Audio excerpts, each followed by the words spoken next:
Bismillahirrahmanirrahim. Assalamualaikum warahmatullahi wabarakatuh.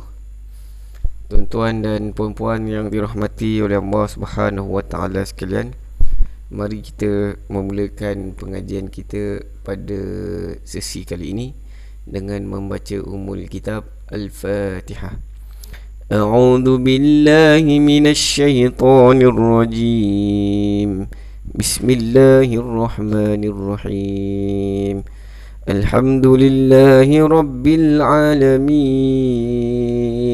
Ar-Rahmanir Rahim. Maliki yaumiddin. Iyyaka na'budu wa iyyaka nasta'in.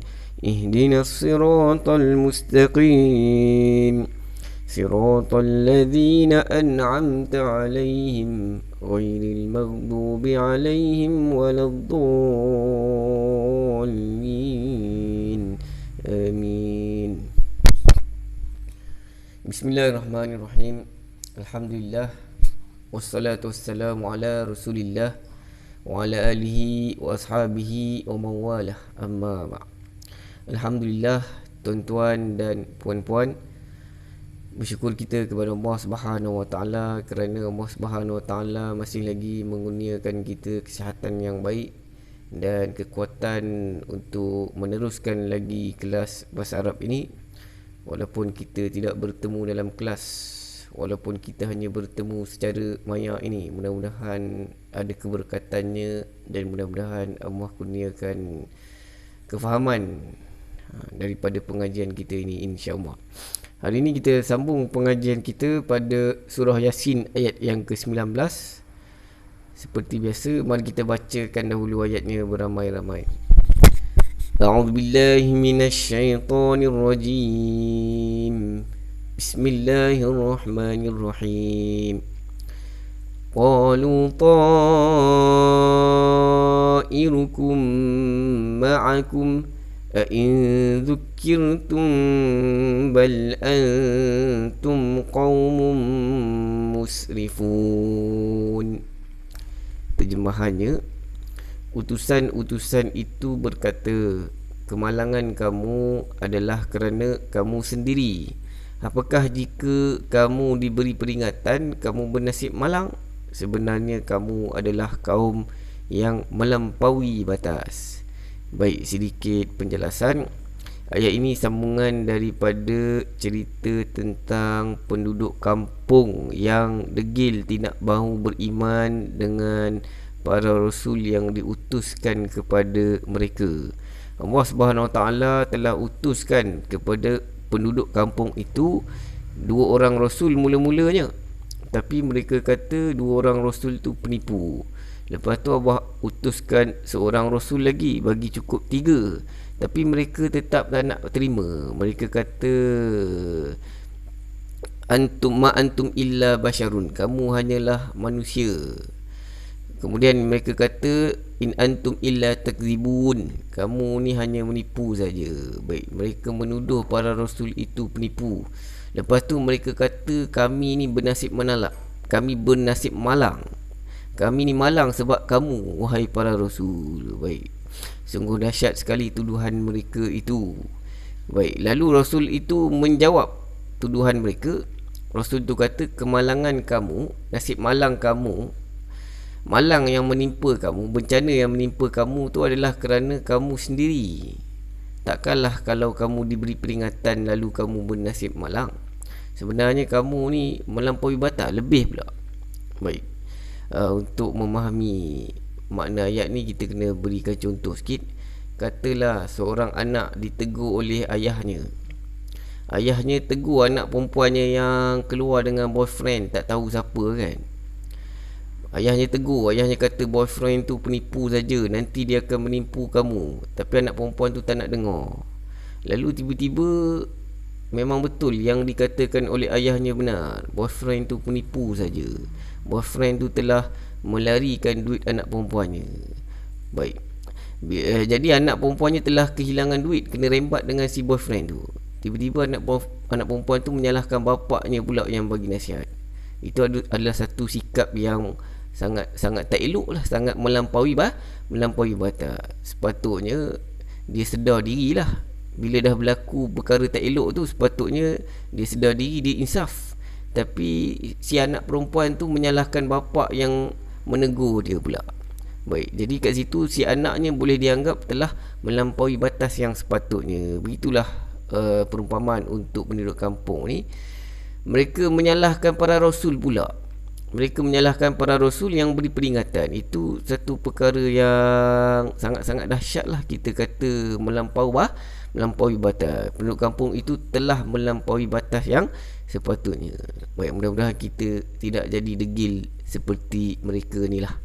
Sepatutnya manusia kalau degil macam mana pun, bila ditimpa sesuatu kemalangan, mudah-mudahan dengan kemalangan itu dia jadi insaf.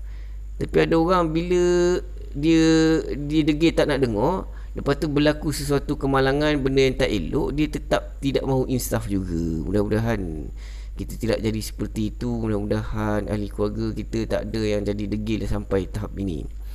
Baik, mari kita masuk kepada perbahasan bahasa Arab ni. Perkataan yang pertama, qalu. Baik, qalu terjemahannya mereka telah berkata. Ini adalah fi'il madi. Baik, mari kita ulang kaji sikit. Madi maksudnya ialah perbuatan yang telah berlaku. Fi'il pula ialah perbuatan yang ada ganti nama diri tersembunyi. Baik, perkataan mereka tu sebenarnya dalam bahasa Arab, hum. Baik, mereka sebenarnya dalam bahasa Arab hum, tapi kat sini dekat fi'il ni ganti nama diri mereka itu tersembunyi.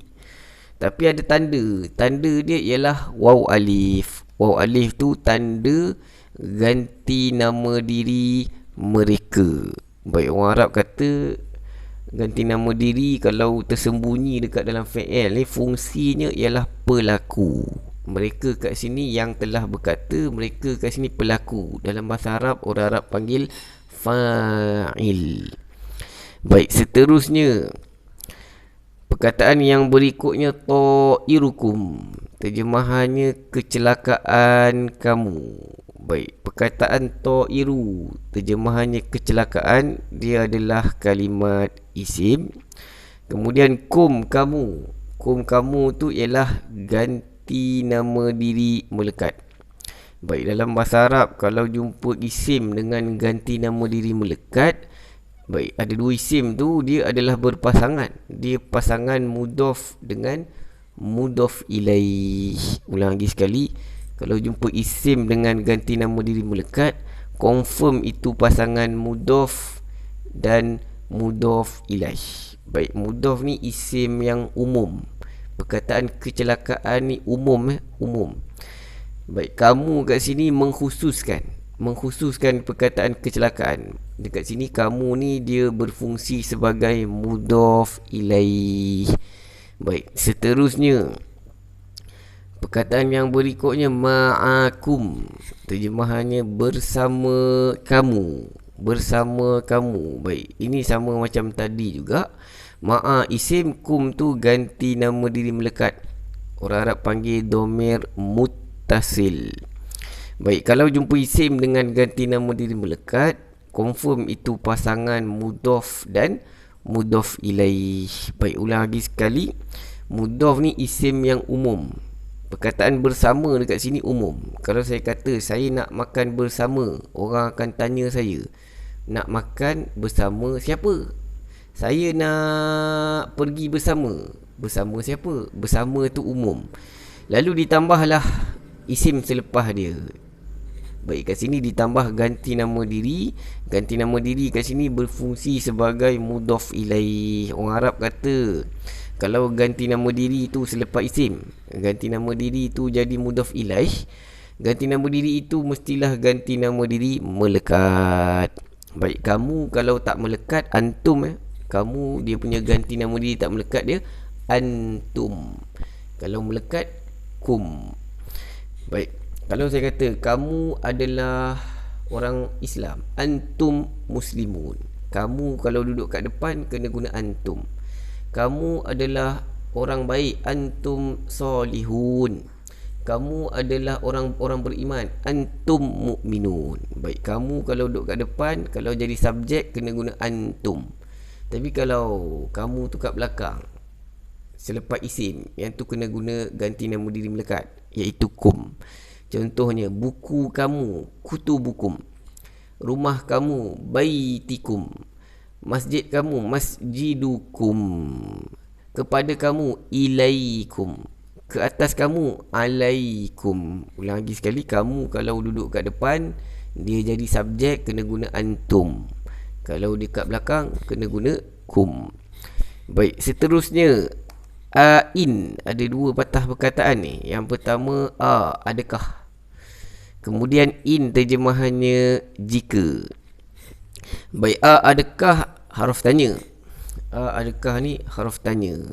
Kita nak tanya orang tu, adakah engkau orang Malaysia? Dalam bahasa Arab, anta Malizi.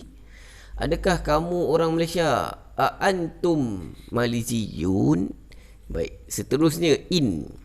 In jika itu adalah haruf syarat. Kita selalu sebut insya-Allah. Terjemahannya jika Allah kehendaki. Baik, seterusnya zukirtum. Zukirtum ni satu patah perkataan je. Terjemahannya kamu telah diberi peringatan. Baik, ini adalah fi'il madi. Baik, mari ulang kaji sekali pintas. Madi ni perbuatan yang ada telah. Fi'il ni perbuatan yang ada ganti nama diri tersembunyi. Tadi kita kata kamu dalam bahasa Arab kum ataupun antum. Kum ataupun antum. Tapi kat sini tak ada kum, tak ada antum. Baik, kat sini kamu ni tersembunyi, tapi ada tanda. Tanda dia ialah tum. Tum tu tanda ganti nama diri kamu. Baik, ulang lagi sekali. Tum dekat ujung ni ialah tanda ganti nama diri kamu dekat dalam fi'il madi. Fi'il madi kalau dia punya ganti nama diri kamu, tandanya ialah tum. Baik, seterusnya dekat fi'il madi ni ada imbuhan di. Baik, kenapa ada imbuhan di? Orang Arab kata sebab huruf pertama dia baris depan, huruf tengah dia ni baris bawah. Baik, mari kita bincangkan imbuhan di dalam fi'il madi ni. Baik, secara asasnya pattern fi'il madi kalau ada imbuhan di, secara asasnya patternnya ialah fu'ila. Baik, fu'ila ni maksudnya huruf pertama baris depan, huruf pertama baris depan, huruf tengah baris bawah. Baik, kalau yang asal, fi'il madi yang asal, yang tak ada imbuhan di, patternnya ialah fa'ala. Pattern fa'ala ni huruf pertama baris atas, huruf tengah baris atas, ujung baris atas. Kalau nak bagi ada imbuhan di, nak bagi ada imbuhan di, huruf pertama baris depan, huruf tengahnya tukar baris bawah. Baik, contohnya perkataan arafa. Baik, yang ni tak ada imbuhan di. Yang ni patternnya fa'ala, jadi tak ada imbuhan di. Terjemahannya dia telah kenal. Baik, kalau saya tukar arafa tu jadi urifa. Urifa ni sekarang pattern dia dah sama dengan fu'ila. Huruf pertama baris depan, huruf tengahnya baris bawah, dah sama. Jadi yang ni terjemahannya kena tambah imbuhan di. Urifa terjemahannya dia telah dikenal. Baik, mari tengok contoh yang lain. Perkataan qata'a. Baik, yang ni tak ada imbuhan di sebab patternnya fa'ala. Yang ni terjemahannya dia telah potong. Dia telah potong. Kalau dia telah dipotong, orang Arab kata quti'a. Quti'a. Huruf pertama tukar baris depan, huruf tengah ni tukar baris bawah. Baik, mari kita tengok contoh fi'il madi yang menggunakan pattern fu'ila dalam Al-Quran. Allah Subhanahu Wa Taala berfirman, terjemahannya, Allah tidak menyukai ucapan buruk yang diucapkan dengan terus terang kecuali oleh seseorang yang mana dia telah dizalimi. Allah adalah Maha mendengar lagi maha mengetahui. Baik, kat situ ada fi'il madi yang ada imbuhan di. Baik, kita tahu fi'il madi sebab ada telah. Baik, kat sini fi'il madi ni ada imbuhan di. Tadi kita dah bincangkan bahawa fi'il madi kalau nak ada imbuhan di kena guna pattern fu'ila. Baik, dalam ayat tu perkataan yang gunakan pattern fu'ila ialah zulima. Zulima terjemahannya dia telah dizalimi. Baik, kalau ditanya kenapa ada imbuhan di, maka kita jawab pattern dia sama dengan fu'ila. Ataupun jawapan yang lain, zulima ni ada imbuhan di sebab huruf pertama baris depan, huruf tengahnya baris bawah. Baik, kalau ditanya kenapa ada ganti nama diri dia, kenapa ada dia ni, sebabnya ialah fi'il madi kalau ujung baris atas tak ada tambah apa-apa, automatik ada ganti nama diri dia. Ulang lagi sekali, fi'il madi kalau ujung baris atas tak ada tambah apa-apa, ujungnya tak ada tambah huruf lain, maka automatik dalam fi'il madi tu ada ganti nama diri dia. Kalau kat sini imbuhan di ni saya nak buang macam mana? Kalau nak buang imbuhan di, saya kena tukar ke asal, kena bagi jadi pattern dia sama dengan fa'ala. Baik, kalau tak ada imbuhan di, bunyinya zolama. Zolama maksudnya dia telah zalim. Baik, seterusnya Allah Subhanahu Wa Taala berfirman, saya bacakan terjemahannya terus. Dan telah dihimpunkan untuk Sulaiman, telah dihimpunkan untuk Sulaiman.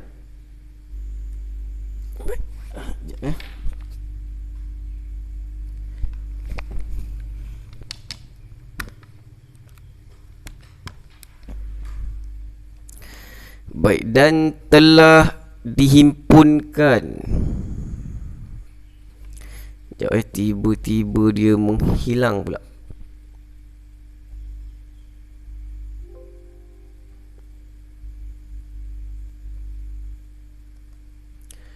Baik, saya bacakan terjemahannya. Dan telah dihimpunkan untuk Sulaiman tenteranya dari jin, manusia dan burung. Lalu mereka itu diatur dengan tertib dalam barisan. Baik, perhatikan kat situ perkataan telah dihimpunkan. Kalau ada telah, fi'il madi. Fi'il madi ni fi'il sepatutnya ada ganti nama diri ya. Sepatutnya ada ganti nama diri, tapi dalam terjemahan ni tak sesuai. Baik, tengok kat situ perkataan telah dihimpunkan ada imbuhan di. Kalau ada imbuhan di kena guna pattern fu'ila. Baik, dalam ayat tu fi'il madi yang menggunakan pattern fu'ila ialah hushira. Hushira terjemahannya dia telah dihimpunkan. Dalam terjemahannya ada dia sebenarnya. Ada dia. Sebab apa dia? Sebab fi'il madi kalau ujung baris atas, ujung fi'il madi kalau baris atas tak ada tambah apa-apa, automatik ada ganti nama diri dia. Baik, fi'il madi kalau ada imbuhan di tu sebab pattern dia fu'ila. Ataupun jawapan yang lebih panjang, dia ada imbuhan di kat sini sebab huruf pertama baris depan, huruf tengahnya baris bawah. Baik, mari tengok contoh yang lain. Allah Subhanahu Wa Taala berfirman, terjemahannya, dan telah ditiup sangkakala, maka matilah siapa yang di langit dan di bumi kecuali yang dikehendaki oleh Allah. Kemudian ditiup sangkakala itu sekali lagi, maka tiba-tiba mereka berdiri menunggu keputusannya masing-masing. Baik, perhatikan dekat situ perkataan telah ditiup. Telah ditiup. Baik, perkataan tu ada telah, jadi dia fi'il madi. Sepatutnya ada ganti nama diri kat situ, tapi tak sesuai tulis. Lepas tu ada imbuhan di. Kalau ada imbuhan di, patternnya mesti fu'ila. Baik, adakah telah ditiup ni dari perkataan ni so'iko? Baik, orang Arab kata kalau nak bagi ada imbuhan di, huruf tengah mesti baris bawah kan, tapi huruf pertama baris depan. Jadi so'iko ni bukan. Nak bagi ada imbuhan di, huruf pertama mesti baris depan. Baik, yang ada imbuhan di kat sini ialah nufikho. So'iko ni bukan. Orang Arab kata nak bagi ada imbuhan di, huruf tengah memang kena baris bawah. Huruf tengah memang baris bawah, tapi huruf pertama dia mesti baris depan. Baik, yang ada imbuhan di kat situ ialah nufikho. Nufikho terjemahannya dia telah ditiup. Ada imbuhan di sebab pattern dia sama dengan fu'ila. Baik, mari tengok contoh yang lain. Allah Subhanahu Wa Taala berfirman. Terjemahannya, maka apakah mereka tidak memperhatikan unta bagaimana dia telah diciptakan. Baik, tengok kat situ perkataan dia telah diciptakan. Kalau bahasa Melayu ni 3 patah perkataan. Yang pertama dia, yang kedua telah, yang ketiga diciptakan. Kalau bahasa Inggeris, he has been created. He has been created, 4 patah perkataan. Tapi bahasa Arab 1 perkataan saja. Baik, perkataan dia telah diciptakan tu daripada perkataan khuliqat. Baik, perkataan khuliqat ni terjemahannya dia telah dijadikan. Ada imbuhan di. Sebab apa di? Sebab huruf pertama baris depan, huruf tengah dia baris bawah. Baik, tapi kenapa ada ta kat ujung ni kan? Baik, orang Arab kata dia ni kalau perempuan, dekat dalam fi'il madi, kalau dia perempuan, kita kena tambah ta kat ujung. Baik, dia kat sini merujuk kepada unta perempuan, unta betina. Unta tu muannas, muannas perempuan. Jadi fi'ilnya pun kena muannas juga. Baik, kalau saya kata Ali pergi, Ali pergi, pergi tu kena lelaki sebab Ali lelaki. Kalau Aliyah pergi, Aliyah perempuan kan, pergi tu perbuatan tu mesti muannas juga. Baik, unta telah diciptakan. Kalau unta tu lelaki, diciptakan kena lelaki. Kalau unta tu perempuan, perkataan diciptakan kena perempuan. Baik, seterusnya Allah Subhanahu Wa Taala berfirman, terjemahannya, janganlah kamu mengira bahawa orang-orang yang mana mereka telah dibunuh di jalan Allah itu mati, bahkan mereka itu hidup di sisi Tuhannya dengan mendapat rezeki. Baik, perhatikan di situ perkataan mereka telah dibunuh. Baik, kat situ ada imbuhan di. Kalau ada imbuhan di, fi'il madi tu mesti huruf pertamanya baris depan. Baik, yang fi'il madi dalam ayat ni, adakah yang ni? Baik, yang ni ada ya kan? Kalau ada ya, fi'il mudhari'. Kalau ada ya, fi'il mudhari'. Kita nak cari yang ada telah, yang fi'il madi. Baik, yang fi'il madi kat sini ialah perkataan kutilu. Kutilu tu maksudnya mereka telah dibunuh. Kutilu maksudnya mereka telah dibunuh. Baik, kat sini ada imbuhan di sebab pattern dia fu'ila. Baik, pattern depan dia sama tapi hujung tak sama. Hujung dia ada waw alif. Baik, waw alif ni untuk ganti nama diri mereka. Orang Arab kata fi'il madi kalau hujung baris atas ni dia punya ganti nama diri dia. Kalau kita nak tukar kepada mereka, kita kena letak waw alif. Sebelum waw kena tukar baris depan. Asalnya kutila, tapi bila letak waw hujung kena baris depan, bunyinya jadi kutilu. Baik, seterusnya Allah Subhanahu Wa Taala berfirman, terjemahannya, sesungguhnya orang-orang yang menentang Allah dan Rasulnya pasti dihina, mendapat kehinaan sebagaimana telah dihina orang-orang yang sebelum mereka. Sesungguhnya kami telah menurunkan bukti-bukti yang nyata. Baik, tengok kat situ perkataan dihina. Baik, kita sekarang ni sedang membincangkan fi'il madi ya. Kita sedang membincangkan fi'il madi. Fi'il madi kena ada telah sepatutnya. Baik, kat sini dihina ni fi'il madi sepatutnya ada telah dan kena ada ganti nama diri tersembunyi. Tapi kat sini tak sesuai tulis. Baik, ada 2 fi'il madi yang ada imbuhan di. Yang pertama dihina ni, yang kedua telah dihina kat bawah ni. Baik, ada 2. Kat sini tak tulis ganti nama diri dan tak tulis telah. Yang kat bawah ni ditulis telah. Baik, dia dalam terjemahan ni kadang-kadang terpaksa dibuang sebahagian terjemahan untuk mencantikkan ayat, nak bagi orang mudah faham. Baik, tengok perkataan yang pertama, dihina. Baik, dihina yang atas ni daripada perkataan kubitu. Baik, yang dihina yang kat bawah ni daripada perkataan kubita. Baik, yang kubita ni dia punya ganti nama diri dia. Yang ni pula ganti nama diri mereka sebab hujungnya waw alif. Baik, dua-dua ni ada imbuhan di. Sebabnya huruf pertamanya bagi depan, huruf tengah baris bawah. Samalah ni, huruf pertama baris depan, huruf tengahnya baris bawah. Jadi dia ada imbuhan di. Baik, ulang lagi sekali. Perkataan kubita, terjemahannya ada imbuhan di. Sebab apa imbuhan di? Sebab pattern dia sama dengan fu'ila. Baik, ujungnya baris atas kan. Kalau fi'il madi ujung baris atas, terjemahannya ada dia.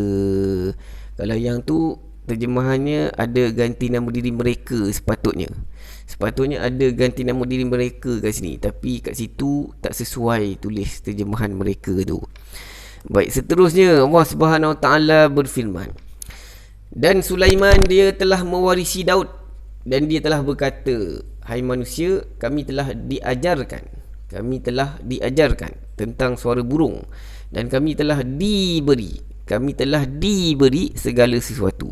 Sesungguhnya semua ini benar-benar suatu kurnia. Baik, kita nak cari dalam ayat ni fi'il madi, ada telah dan ada imbuhan di. Baik, yang pertama ulimna, terjemahannya kami telah diajarkan. Kita selalu dengar alimna dalam doa. Kita kata Allahumma dzakirna minhu ma nusina wa 'allimna. Baik, kita selalu baca alimna maksud dia lain. Baik, yang ni ulimna ni terjemahan dia kami telah diajarkan. Baik, ulimna ni terjemahannya kami telah diajarkan. Baik, seterusnya utina ni maksudnya kami telah diberi. Baik, ulang lagi sekali. Utina, kami telah diberikan. Baik, pattern dia hampir sama lah dengan fu'ila, tapi dia tak sama 100%. Baik, pattern dia sama sebab huruf pertama baris depan, huruf tengah dia ni ta ni, huruf tengah dia baris bawah. Baik, ujung dia ni ada tambah na ni untuk ganti nama diri kami. Baik, seterusnya ulimna pun sama dengan fu'ila, tapi tak sama 100%. Dia ada syaddah kat situ. Baik, untuk menghasilkan imbuhan di, huruf pertama baris depan, huruf tengah baris bawah. Baik, kat ujung dia ada na tu tanda kepada ganti nama diri kami. Baik, kalau saya nak tukar, saya nak kata aku. Kalau aku telah diberikan, utitu. Kalau aku telah diajarkan, ulimtu. Baik, kalau nak tukar ganti nama diri dekat fi'il madi, kita kena tukar dekat bahagian hujungnya. Kalau nak tukar imbuhan, kita kena tukar baris dekat depan ni. Baik, mudah-mudahan jelas di situ. Satu lagi contoh, Allah Subhanahu Wa Taala berfirman, sesungguhnya orang-orang yang beriman ialah mereka yang bila disebut nama Allah, gementarlah hati mereka, dan apabila dibacakan ayat-ayatnya, bertambahlah iman mereka kerananya, dan hanya kepada Tuhanlah mereka bertawakal. Ada dua fi'il madi dalam ayat ni yang ada imbuhan di. Baik, ada dua fi'il madi yang ada imbuhan di. Yang pertama zukiro. Baik, zukiro tu terjemahan asalnya dia telah disebut. Okey, dia telah disebut. Dia kat sini merujuk kepada Allah. Baik, kemudian tuliat. Baik, tuliat maksudnya dia telah dibacakan. Dia kat sini perempuan. Dia kat sini merujuk kepada ayat. Ayat ni perempuan, jadi fi'ilnya pun kena tukar jadi perempuan. Lalu ditambahlah ta dekat ujung. Kalau dia kat situ lelaki, kalau yang dibaca tu kitab. Kalau yang dibaca tu kitab lelaki, kat sini saya kena tukar. Saya kena buang ta. Saya kena kata tuliya. Baik, zukira ni dia kat sini Allah. Kalau dia kat sini malaikat, kat sini saya kena tukar, kena tambah ta. Saya kena kata zukirat. Baik, mudah-mudahan jelas di situ. Baik, habis perbahasan tentang imbuhan di ni. Mari kita pergi kembali ke surah Yasin tadi. Kita kembali ke ayat 19. Baik, perkataan yang pertama, perkataan yang seterusnya bal. Baik, terjemahan bal, bahkan. Bal ni terjemahannya bahkan. Dia adalah huruf penyambung cerita. Dia adik-beradik dengan wa lah. Wa huruf penyambung cerita, bal pun huruf penyambung cerita. Dalam bahasa Arab, orang Arab panggil huruf ataf. Baik, kemudian antum. Antum terjemahannya kamu. Kamu ni ganti nama diri tak melekat. Baik, tadi saya dah sebutkan bahawa ganti nama diri tak melekat digunakan kalau dia di depan ayat, depan rangkap. Depan rangkap. Rangkap ni maksudnya potongan ayat. Baik, kalau kamu tu duduk dekat depan rangkap atau depan ayat, dia berfungsi sebagai subjek, maka kena guna ganti nama diri tak melekat. Contoh subjek ni, kamu adalah anak murid yang bagus, kamu adalah pelajar terbaik, kamu adalah orang yang beradab. Kalau kamu duduk dekat depan, selepas tu ada perkataan adalah, yang tu biasa, yang tu subjek lah, yang tu kena guna antum. Baik, seterusnya qaumun musrifun. Terjemahannya kaum. Musrifun orang yang melampaui batas. Baik, kaum tu isim, musrifun pun isim juga. Ada dua isim sekarang ni, dia duduk sebelah menyebelah. Baik, kat situ qaumun musrifun tu dia adalah dua isim yang berpasangan. Dia pasangan zat dan sifat. Terjemahan mafhum. Terjemahan mafhum perkataan ni ialah kaum yang melampaui batas. Ulang lagi sekali, terjemahan mafhum ayat ini ialah kaum yang melampaui batas. Ini adalah pasangan zat dan sifat ya. Baik, yang kaumun ni dia by depan kat ujung tu sebab dia predikat.